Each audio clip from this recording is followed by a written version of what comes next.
शुभ संध्या आप सभी को। सजग क्लासेस हिंदी में पुनः एक बार आप सभी का स्वागत है। हम लोग व्याकरण पढ़ रहे थे, हिंदी व्याकरण की क्लास हो रही थी और हिंदी व्याकरण में हम लोग का चल रहा था संधि विच्छेद। क्या चल रहा था? संधि विच्छेद चल रहा था, संधि विच्छेद। और संधि विच्छेद में हम लोग स्वर संधि को समाप्त कर चुके थे। तो आज सबसे पहले हम लोग व्यंजन संधि की चर्चा करते हैं। व्यंजन संधि और व्यंजन संधि की ये पहली क्लास है और संधि के साथ ये छठी क्लास होगी या सातवीं क्लास होगी, आप लोग देख लीजिएगा। ठीक है, ये मेरे ख्याल से सातवीं क्लास होनी चाहिए संधि की।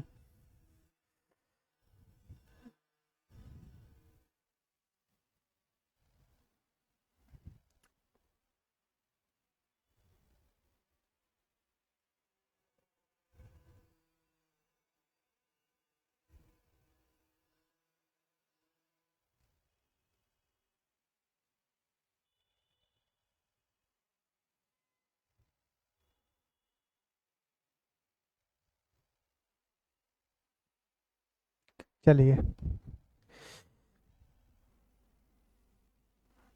तो हम लोग आज व्यंजन संधि को देखते हैं कि व्यंजन संधि है क्या और व्यंजन संधि के नियम। क्योंकि हिंदी व्याकरण में भेद जो है वो सिर्फ स्वर संधि के हैं। व्यंजन संधि और विसर्ग संधि के प्रमुखतया नियम ही हैं। ठीक है, इसमें सिर्फ नियम होते हैं व्यंजन संधि विसर्ग संधि में, और स्वर संधि के भेद थे। तो स्वर संधि को हम लोग अच्छे से देख चुके हैं। तो आज व्यंजन संधि देखते हैं। व्यंजन संधि, इसकी थोड़ी सी एक लाइन में परिभाषा लिख लीजिए कि अगर व्यंजन के साथ व्यंजन अथवा व्यंजन के साथ स्वर अथवा स्वर के साथ व्यंजन, हम समझा देते हैं कि क्या होता है इसमें, उसके बाद आप लोग अच्छे से समझ जाइएगा। पहले परिभाषा लिख लीजिए। व्यंजन के साथ व्यंजन के साथ व्यंजन, व्यंजन के साथ व्यंजन अथवा व्यंजन के साथ व्यंजन अथवा व्यंजन के साथ अथवा व्यंजन के साथ स्वर, व्यंजन के साथ व्यंजन अथवा व्यंजन के साथ स्वर, स्वर अथवा एक और लिख लीजिए, अथवा स्वर के साथ व्यंजन अथवा स्वर के साथ व्यंजन अथवा स्वर के साथ व्यंजन के मेल से उत्पन्न विकार, उत्पन्न विकार, विकार का मतलब परिवर्तन, उत्पन्न विकार को व्यंजन संधि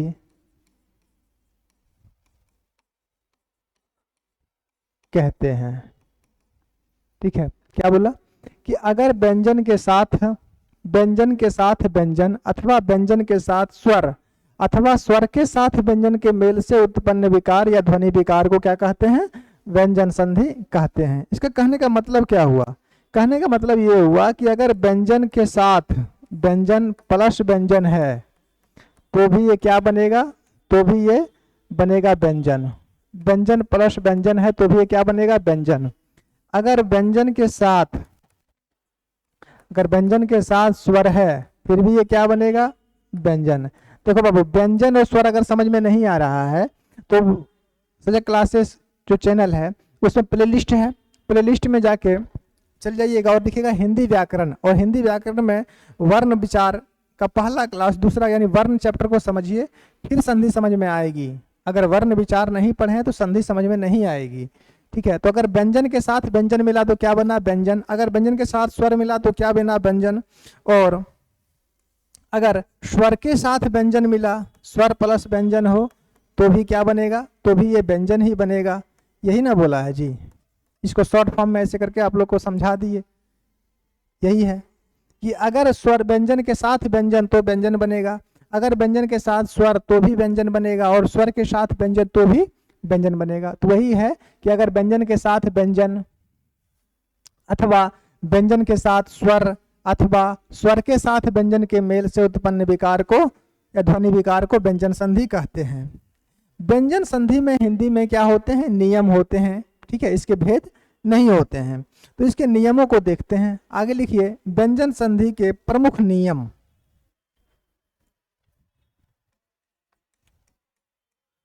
उदाहरण की चिंता ना करो, उदाहरण अभी 1000 दे देते हैं। व्यंजन संधि के प्रमुख नियम, व्यंजन संधि के प्रमुख नियम। नियम नंबर 1 की अगर हम लोग बात करें, नियम नंबर 1, प्रमुख नियम में नियम नंबर 1, प्रथम वर्ण का पंचम वर्ण में बदलना। प्रथम वर्ण का पंचम वर्ण में बदलना। अब देखो, प्रथम वर्ण का पंचम वर्ण में बदलना, ये हुआ नियम नंबर 1 कि अगर प्रथम वर्ण है तो वो पंचम वर्ण में बदल जाएगा। अब प्रथम वर्ण और पंचम वर्ण क्या होता है इसको समझो। मान लो कि हम लोग स्पर्श व्यंजन का पढ़ते हैं, तो स्पर्श व्यंजन कितना होता है? स्पर्श व्यंजन होता है 25 अर्थात 25, है ना। 25 है, यानी क से लेके म तक। तो क वर्ग में 5, क ख ग घ अंग। च वर्ग में 5, तो च छ ज झ य, ठीक है। ट वर्ग में 5, त वर्ग और प वर्ग में 5। तो प्रथम वर्ण का पंचम वर्ण में बदलना, मतलब अगर क वर्ग की बात करें तो क वर्ग की बात करें तो क वर्ग में क ख ग घ और अंग, ठीक है। ये 5 हो गए। अब ये 5 हैं तो ये पांचों में ये हो गया पहला और ये हो गया पांचवा, ये हो गया दूसरा, ये तीसरा और ये चौथा। तो उसी प्रकार च वर्ग में, उसी प्रकार ट वर्ग में, उसी प्रकार त वर्ग में, उसी प्रकार प वर्ग में। तो कहाँ बदलेगा? ये प्रथम वर्ण का पंचम वर्ण में बदलना। पहला बदल जाएगा पांचवा में और पांचवा बदल जाएगा पहला में। नहीं समझ में आया? उदाहरण से समझाते हैं, इसको समझो। अगर यही फिर च वर्ग रहे तो च वर्ग भी रहे तो च कहाँ बदलेगा? अंगों में बदलेगा, ठीक है। च कहाँ बदलेगा? इसमें जाएगा। अगर ट वर्ग रहे तो ट कहाँ जाएगा? ट जाएगा न में जाएगा, ठीक है। अगर त वर्ग रहे तो त कहाँ जाएगा? त जाएगा पांचवा में अर्थात न में जाएगा। और अगर प वर्ग रहे तो प कहाँ जाएगा? म में जाएगा। यही ना पहला का पांचवा है। यही सिद्धांत जो है ये पहला और पांचवा का नियम कहलाता है। तो पहला नियम क्या है कि पहला वर्ण जो बदल रहा है वो कहाँ बदलेगा? पहला से पांचवा में। अब कैसे बदलता है देखो। हाँ, ये नियम सिर्फ स्पर्श व्यंजन पर ही लागू होगा। स्पर्श व्यंजन का मतलब क से लेके म तक, क वर्ग, च वर्ग, ट वर्ग, त वर्ग और प वर्ग में पहला से पांचवा में बदलता है इसी नियम में। अब कैसे बदलता है इसको उदाहरण से समझने का प्रयास करो।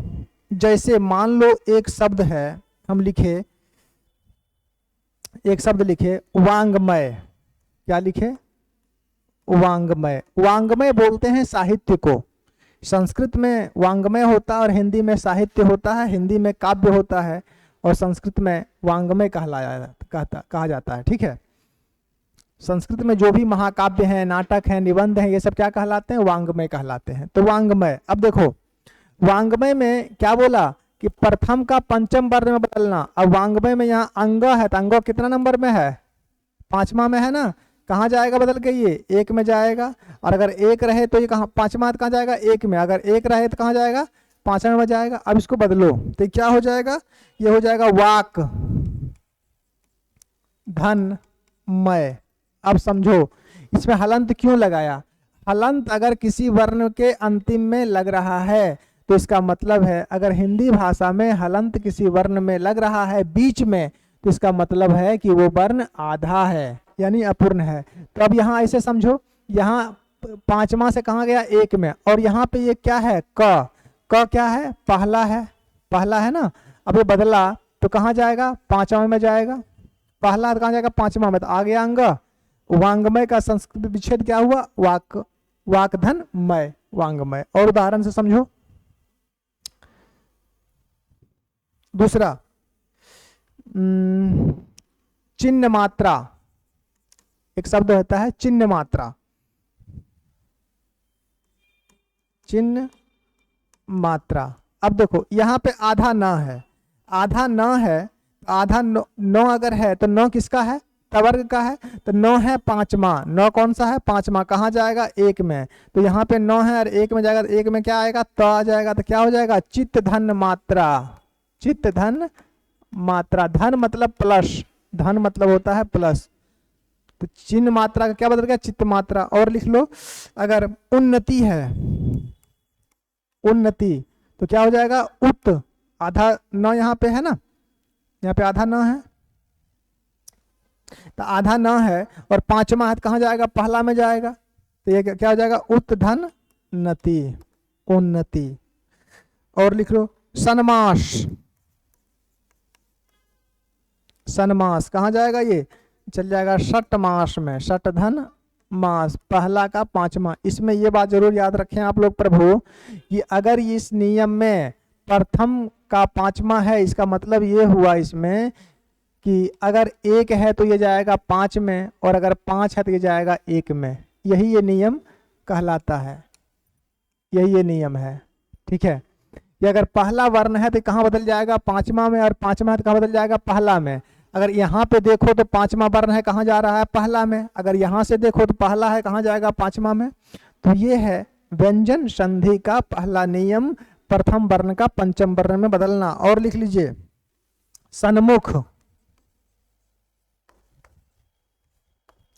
सन्मुख अर्थात क्या हो जाएगा, शत धन मुख, क्या बदला, शत धन मुख, सन्मुख। और उदाहरण थोड़ा सा लिखिए इधर, सन्मुख के बाद देखिए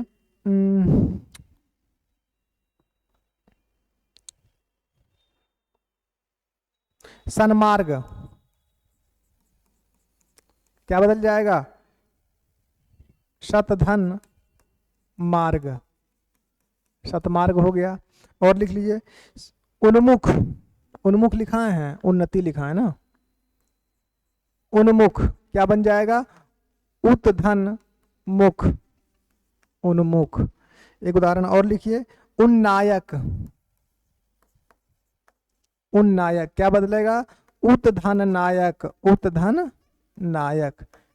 तो ये पहला नियम था क्या, कि प्रथम वर्ण का पंचम वर्ण में बदलना। इसका ये भी मतलब होता है कि पंचम वर्ण का प्रथम वर्ण में बदलना।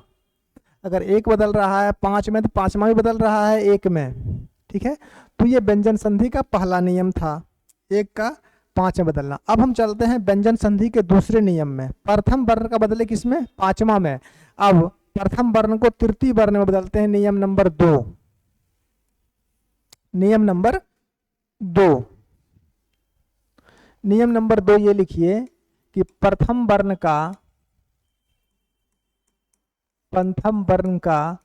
तृतीय वर्ण, मतलब तीसरा में, प्रथम वर्ण का तृतीय वर्ण में बदलना। अभी आप लोग को जिस प्रकार हम समझाए कि पहला बदला पांचवा में, अब फिर समझ लो थोड़ा सा, नहीं माथा खराब हो जाएगा। कवर्ग मान लीजिए है तो क, ख, ग, घ और अंग, पांच है ना। ये 1 2 3 ये 4 और ये 5 हो गया। ठीक है, तो पहले नियम में क्या देखे कि पहला वर्ण कहाँ बदला, पांचवा में। यहाँ क्या बोल रहा है कि प्रथम वर्ण का तृतीय वर्ण में बदलना, यानी एक अगर बदल रहा है 3 में, ये बदल रहा है इसमें, तो ये भी बदलेगा इसमें। अब पहले क्या था कि पहला वर्ण बदल रहा था पांचवा में, इसमें क्या बदल रहा है कि पहला वर्ण बदल रहा है तीसरा में। उदाहरण से समझाते हैं आप लोग को। ऐसे आप लोग परम ज्ञानी हैं, समझने में कोई समस्या नहीं होगी, लेकिन फिर भी बदल लीजिए। चलिए परिभाषा से लिखिए, उदाहरण से। मान लीजिए एक शब्द लिखे हम, वाग जाल। देखिए एक शब्द लिखे वाग जाल, वागजाल। अब यहाँ पे वागजाल को अगर देखिए,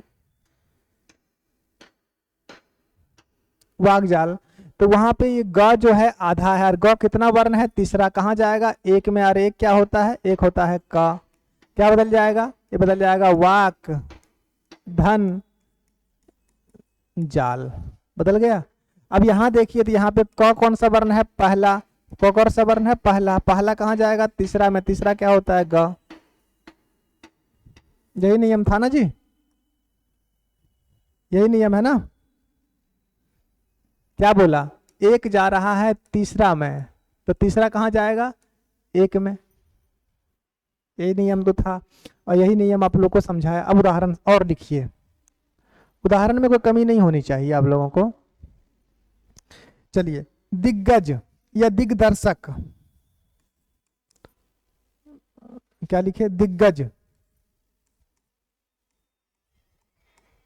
दिग्गज क्या बनेगा, दिक धन गज, दिग्गज।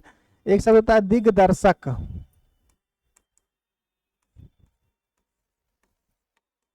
क्या होता है, दिग्दर्शक, क्या बनेगा, दिक धन दर्शक। धन बोल रहे हैं प्लस को हम लोग, धन किसको बोला जाता है, प्लस को, दिक धन दर्शक। चलिए, एक शब्द होता है अब्ज, क्या होता है, अब्ज, अब्ज। देखिए ब तीसरा होता है ना, प फ ब, तीसरा कहाँ बदल जाएगा, पहला में, तो क्या हो जाएगा, अप धन ज, अप धन ज। अब्ज मतलब क्या होता है, अब्ज मतलब होता है कमल, ठीक है, अब्ज मतलब क्या होता है, अब्ज शब्द किसको बोलते हैं, अब्ज बोलते हैं कमल के पुष्प को, अब्ज किसको कहा जाता है, कमल के पुष्प को। चलिए आगे, दिग्भ्रम, दिग्भ्रम क्या बनेगा, दिक धन भ्रम, दिक धन भ्रम। और उदाहरण लिखिए, शटांग या षड्यंत्र,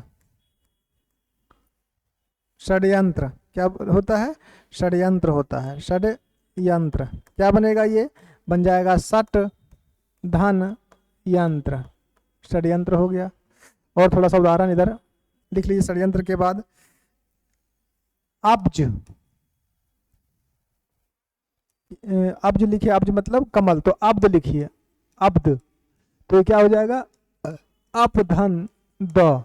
देखिए अब्द का मतलब होता है बादल या वर्षा, अब्द, तो अप धन द। उसके बाद उद्घोषणा,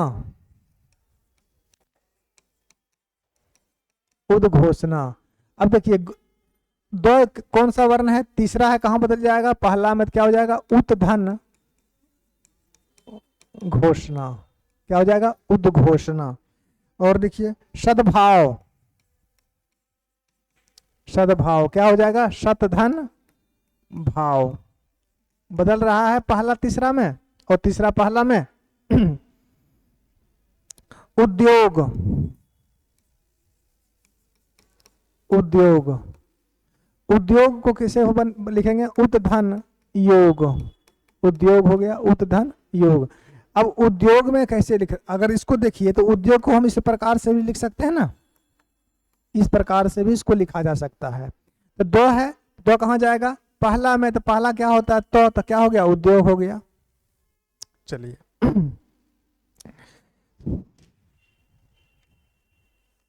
और लिखिए, सद्विचार,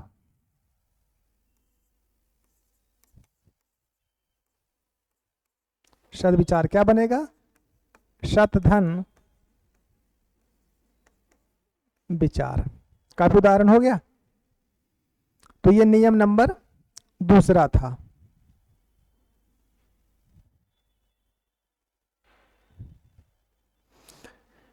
पहला नियम क्या था इसका, पहला नियम था कि प्रथम वर्ण का पंचम वर्ण में बदलना, दूसरा नियम था कि प्रथम वर्ण का तृतीय वर्ण में बदलना। अब नियम नंबर 3 पर चलिए, नियम नंबर 3, और नियम नंबर 3 ये लिखिए कि अगर प्रथम वर्ण के बाद, नियम नंबर 3 लिखिए, अगर प्रथम वर्ण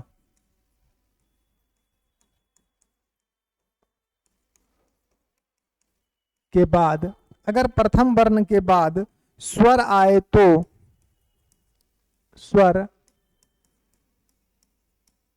आए तो, अगर प्रथम वर्ण के बाद स्वर आए तो प्रथम वर्ण, अगर प्रथम वर्ण के बाद स्वर आए तो प्रथम वर्ण अपने ही वर्ग के, अपने ही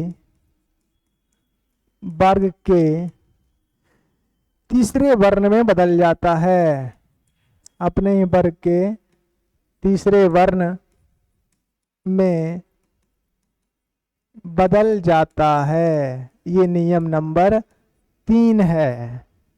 नियम नंबर 3 क्या बोला कि अगर प्रथम वर्ण के बाद कोई स्वर आए तो, कोई भी स्वर आ सकता है ना, अ से लेके अ तक, यानी 11 स्वर में कोई भी स्वर आ रहा है, तो बोला तो प्रथम वर्ण अपने ही वर्ग के तीसरे वर्ग में बदल जाएगा। ये अपने ही वर्ग का मान ले क्या है, एक जैसे ये मान लीजिए उदाहरण के लिए क वर्ग है, क वर्ग में होते हैं 5, कौन कौन, क ख ग घ और अंग, ये 5 है ना, 1 2 3 4 और ये 5 है। तो ये क्या बोला कि अगर प्रथम वर्ण के बाद, ये प्रथम वर्ण है, इसके बाद कोई स्वर आता है तो प्रथम वर्ण कहाँ बदल जाएगा, अपना ही वर्ग का तीसरा में बदलेगा। ये दूसरे के वर्ग में नहीं बदलेगा। जैसे चवर्ग है तो वो अपना वर्ग का तीसरा बदलेगा, तवर्ग है तो वो अपना वर्ग का तीसरा बदलेगा, पवर्ग है तो वो अपना वर्ग का तीसरा बदलेगा, ना कि दूसरे में चला जाएगा, दूसरे के कुल में नहीं जाएगा, ये अपने ही वंश कुल में रहता है। उदाहरण से समझिए, मतलब ये हुआ कि एक है तो एक के बाद अगर कोई स्वर आ रहा है, एक के बाद अगर कोई स्वर आ रहा है तो ये एक कहाँ चला जाएगा, ये एक चला जाएगा तीसरा में। ये इसका सूत्र, इसको आप लोग बोल सकते हो। एक कहाँ जाएगा, एक के बाद अगर कोई स्वर आ रहा है तो एक कहाँ जाएगा, तीसरा में चल जाएगा। जैसे उदाहरण से समझो, मान लो एक शब्द लिखे हम, सदाचार, क्या लिखे, सदाचार। अब देखो ये द है, तीसरा वर्ण है, दो कैसा वर्ण है, तीसरा है, और यहाँ पे आ क्या है, ये आ क्या है, स्वर है, ये आ क्या है, स्वर आया ना, ये आ जो है ये तो स्वर है, दो में आकार जो है ये स्वर है ना। तो तीसरा के बाद अगर स्वर आ रहा हो तो ये तीसरा कहाँ जाएगा, तीसरा चला जाएगा एक में। यही कॉन्सेप्ट था ना, जब एक जा रहा है तीसरा में, तीसरा जाएगा एक में। नहीं समझे, चलो कोई बात नहीं है, अगर नहीं समझे तो ऐसे समझो।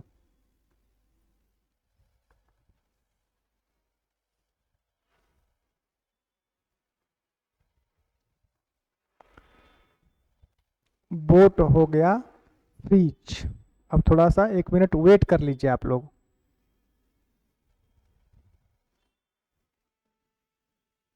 सुबह से चल रही है, हैंग हो गई होगी थोड़ा वेट कीजिए।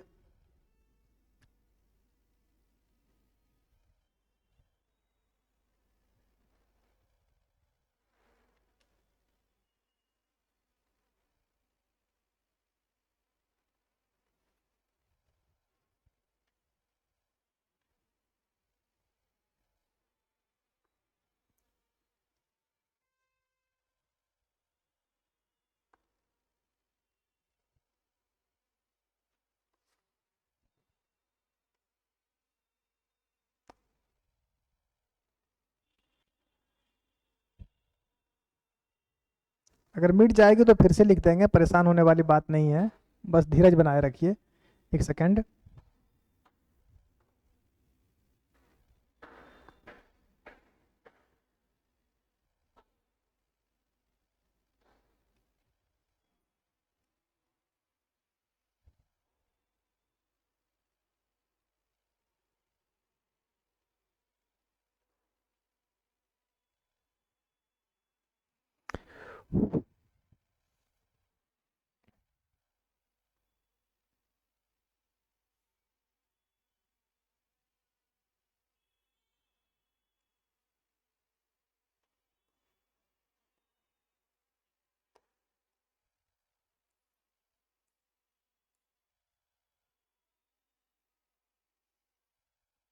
चलिए, ये था ना कि अगर बोला कि अगर प्रथम वर्ण जो है, जो भी प्रथम वर्ण है, प्रथम वर्ण है, तो प्रथम वर्ण के बाद अगर कोई स्वर आता है तो प्रथम वर्ण कहाँ आएगा? प्रथम वर्ण आ जाएगा तीसरा वर्ण में। जैसे देखिए, मान लीजिए ये सत है, मान लीजिए कि ये शत है, उदाहरण से समझिए।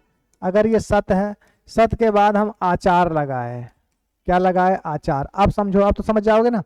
यहाँ सत है तो ये क्या है? पहला वर्ण है। कैसा वर्ण है ये? पहला। और इसके बाद प्लस आ गया, और ये आ क्या है? ये आ क्या है? स्वर है। यही कॉन्सेप्ट था ना कि अगर प्रथम वर्ण के बाद स्वर आए तो प्रथम वर्ण कहाँ बदलता है? तो प्रथम वर्ण बदल जाएगा तीसरा में। कहाँ बदलेगा? तीसरा में बदलेगा। तो क्या बन जाएगा? ये बन जाएगा सत, तो की जगह पर आ जाएगा द, ये आकार लग जाएगा, हो जाएगा सदा चार। शत धन आचार सदाचार। समझ गए? यही समझाने का कोशिश आप लोग को हम कर रहे थे इतना देर से। आगे, अगर सत के साथ, शत के साथ उपयोग लगाएंगे, सत के साथ उपयोग, क्या बनेगा? सदुपयोग बन जाएगा। सदुपयोग। अतः हर्षऊ लगा, ये यहाँ पे ये हर्षऊ है ना, तो ये इसमें जुटेगा। ये पहला है तो पहला कहाँ जाएगा? ये जाएगा तीसरा में। तो तीसरा, और ये है, ये क्या, कौन सी मात्रा है? हर्षऊ है, यानी कि ये स्वर है, ये स्वर है। तो ये स्वर जो है कौन सी मात्रा है? ये मात्रा है ना स्वर की, ये वाला हर्षऊ है। तो यहाँ पे ये तीसरा आएगा, तो का तीसरा क्या होता है? द, और यहाँ ये जुटेगा तो हो जाएगा सदुपयोग। थोड़ा सा कॉमन साइंस का प्रयोग किया कीजिए, भगवान इतना विराट बुद्धि आप लोग को दिए हैं। सत धन उपयोग, सदुपयोग। एक उदाहरण और लिखिए, सट धन आनन। आनन का मतलब मुख होता है, तो क्या बन जाएगा? ये बन जाएगा षडानन। क्या बनेगा? षडानन। सट धन आनन, षडानन। अगर एक शब्द है, शट के साथ ऋतु लगा दें, शट के साथ ऋतु, देखिए ये सभी तो स्वर है ना, और स्वर आ रहा है पहले के बाद, तो कहाँ बदल रहा है? पहला तीसरा में बदल रहा है। तो क्या बन जाएगा? ये बन जाएगा षट ऋतु, षड ऋतु। षड ऋतु हो गया, षट धन ऋतु, षड ऋतु। तो ये हो गए नियम नंबर 3। नियम नंबर 3 के बाद एक नियम आज और देख लीजिए, फिर हम लोग अगले क्लास में बात करेंगे। नियम नंबर 4। नियम नंबर 4 क्या बोलता है आप लोग को? नियम नंबर 4 बोलता है कि तो के सन्मुख वर्ण के अनुसार बदलाव। त के सन्मुख वर्ण का बदलाव, तो के सन्मुख वर्ण के अनुसार बदलना। ये नियम का कहने का मतलब क्या हुआ? इस नियम को थोड़ा सा समझिए। ये बोला, सीधी सी बात एक लाइन में बोल दिया ये, कि अगर मान लीजिए तो है, और तो के बाद कोई वर्ण आ रहा है, तो के बाद अगर कोई वर्ण आ रहा है, तो के बाद मान लीजिए कि तो के बाद अगर चो आ रहा है, ठीक है, चो आ रहा हो, या फिर जो आ रहा हो, या फिर टो आ रहा हो, या फिर डो आ रहा हो, या फिर लो आ रहा हो, कोई वर्ण तो आ रहा होगा ना तो के बाद। प्लस के पहले इधर अगर तो है, और ये प्लस के बाद अगर ये सब वर्ण आता हो तो क्या होगा? तो ये जो वर्ण आएगा तो के सन्मुख वर्ण के अनुसार बदलना, ये तो में बदल जाएगा। जैसे अगर तो के बाद ये वर्ण आए, तो के बाद अगर ये वर्ण आए तो ये चौ जो है कहाँ बदल जाएगा? ये चौ कहाँ बदल जाएगा? इस तो कहाँ बदल जाएगा? चौ हलंत में बदल जाएगा। अगर तो के बाद जो आता हो तो ये जो कहाँ बदल जाएगा? तो जो है जो हलंत में बदल जाएगा। अगर ये टो आता हो तो कहाँ बदल जाएगा? ट हलंत में बदल जाएगा। अगर ये आता हो या ये आता हो, तो जो भी वर्ण अगर डो आ रहा हो तो कहाँ बदल जाएगा? डो हलंत में। और तो के बाद अगर लो आ रहा हो तो कहाँ बदल जाएगा? लो हलंत में बदल जाएगा। ये नियम का मतलब ये हुआ। नहीं समझ में आया? चलो समझा देते हैं, उदाहरण से समझो। मान लो ये सत शब्द है, सत शब्द है, ये सत है। सत के बाद एक शब्द जोड़े चरित्र, एक शब्द क्या जोड़े? चरित्र जोड़े। अब देखो क्या बोला कि तो के बाद, तो के सन्मुख, सन्मुख मतलब सामने, तो के सामने, तो ये तो के सामने यहाँ क्या आ गया? च आ गया ना। या तो के सामने क्या आ रहा है? च आ रहा है। तो ये तो कहाँ बदलेगा? तो ये बदल जाएगा च में। अब देखिए च में सब में हलंत लगा है, हलंत का मतलब है कि ये वर्ण आधा हो जाएगा। तो ये तो क्या हो जाएगा? यहाँ पे जो तो है ये क्या हो जाएगा? आधा हो जाएगा। क्या बन जाएगा? सच्चरित्र बन जाएगा। क्या बन जाएगा? सच्चरित्र बन जाएगा। आई बात समझ में? ये तो जो था, अगर तो के बाद चो आ रहा है तो ये तो कहाँ बदल जाता है? चो हलंत, यानी चो में ये आधा चो में बदलता है। तो ये तो कहाँ बदल गया? आधा चो में बदल गया। और लिख लीजिए, अगर एक शब्द है उत के साथ टीका। अब देखो यहां भी तो के बाद तो आ गया, तो के बाद तो आ रहा है। तो ये तो कहाँ बदल जाता है? ये तो बदल जाएगा तो हलंत में। तो क्या हो जाएगा? उत्टिका बन जाएगा। क्या बन जाएगा? ये उत्टिका बन जाएगा, उत्टिका। और उदाहरण समझाते हैं अगले पेज में, इतना लिख लिए। और देखिए, अगर सत के साथ चित हो, सत के साथ चित, तो के बाद च आ रहा है, यानी कि ये तो जो है ये कहाँ बदल जाएगा? ये बदल जाएगा आधा च में। तो ये हो जाएगा सचित। क्या हो जाएगा? सचित हो जाएगा। और लिखिए, अगर सज्जन हो, सत के बाद अगर जन लगा हो, स के बाद अगर जो है, तो कहाँ बदल जाएगा? आधा जो में बदल जाएगा। तो क्या बन जाएगा? ये सज्जन बन जाएगा। और लिखिए, अगर उत शब्द के साथ, उत शब्द के साथ डयन लगा दें, ड या ना, उत के साथ अगर ड लग रहा था ना, यहाँ देखिए उत के साथ क्या लग रहा था? ड लग रहा था। तो ये ड कहाँ बदल रहा था? आधा में बदल रहा था। तो इसको भी हम लोग आधा बदल देंगे। तो क्या हो जाएगा? उड्डयन, उड्डयन बदल जाएगा। क्या हो जाएगा? ये उड्डयन हो जाएगा, उद्डयन। और बनाइए, अगर तल तत् शब्द है, तत् के साथ अगर लीन, यानी तो के बाद अगर लौ रहे तो क्या बदल जाता है? ये तो आधा लौ में बदल जाएगा। तो क्या बन जाएगा? तल्लीन बन जाएगा। अगर उत शब्द है, उत के बाद फिर लौ आता है, लेख, तो क्या बन जाएगा? ये फिर आधा लौ में बदल जाएगा। तो क्या हो जाएगा? उल्लेख हो जाएगा। यानी कि तो के सन्मुख अगर ये सभी वर्ण आ रहा हो, तो के सन्मुख अगर इनमें से कोई भी वर्ण आ रहा हो, तो ये तो जो है आधा वर्ण में बदल जाएगा। यानी कि तो आधा होगा, लेकिन किसका? इसी का आधा होगा। अगर तो के बाद लो, देखिए ऐसे समझिए, तो समझा देते हैं। अगर तो है इसके बाद लो आ रहा हो, तो ये तो जो है कहाँ बदल जाएगा? तो बदल जाएगा आधा में। तो क्या हो जाएगा? ये लो, तो जो है आधा कहाँ बदल जाएगा? लो में, क्योंकि तो के बाद लो है। तो के बाद अगर लो आ रहा हो तो कहाँ बदलता है? आधा लो में बदल जाएगा, आधा लो में। तो क्या हो जाएगा? जब ये जुटेगा इसमें, इसमें ऐड कर देंगे तो क्या बन जाएगा? ये बन जाएगा आधा ला, तो तल्ल हो जाएगा। ठीक है, ये समझा रहे थे आप लोग को।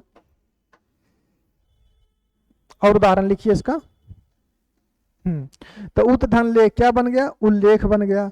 और बनिए, अगर उत शब्द के साथ, उत शब्द के साथ ज्वल लगाएंगे, आधा जो आ गया, तो क्या बन जाएगा? फिर ये उज्ज्वल। तो देखिए तो के बाद जो आ रहा है, तो ये तो कहाँ बदल जाएगा? आधा जो में। तो क्या हो जाएगा? उज्ज्वल हो जाएगा। ये क्या हो जाएगा? उज्ज्वल हो जाएगा, उज्ज्वल हो गया। और उदाहरण एक दो ठो लिख लीजिए। उज्ज्वल हो गया। अगर सत है,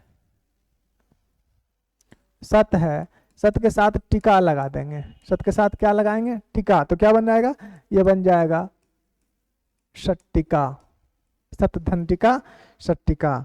अगर उत शब्द है, उत के साथ लो, यानी कि तो के बाद फिर लो आ रहा है, तो क्या बन जाएगा? ये फिर आधा लो में बदल जाएगा, तो उल्लास हो जाएगा। पर्याप्त उदाहरण हुआ। और लिख लीजिए, अगर बृह है, बृहत है, क्या है? बृहत, इसके साथ टीका लग जाएगा, तो के बाद फिर तो याद क्या हो जाएगा? ये बन जाएगा बृहत टीका। तो ये था नियम नंबर चौथा व्यंजन संधि का। अगला नियम अब हम लोग अगले क्लास में देखेंगे। आज इतना ही पर्याप्त रहा आप लोग के लिए। इसके लिए आप लोग को भी धन्यवाद। तल्लीनता के साथ इसको सुनिए, बार बार इसको समझने का प्रयास कीजिए। दिक्कत होती है तो आप हमसे पूछ भी सकते हैं, इसमें कोई बड़ी बात नहीं है। तो व्यंजन संधि आज शुरू की है और ये इसकी संधि की 7वीं क्लास और व्यंजन संधि की पहली क्लास होगी ये। ठीक है, तो आज के लिए इतना ही, धन्यवाद। चलिए।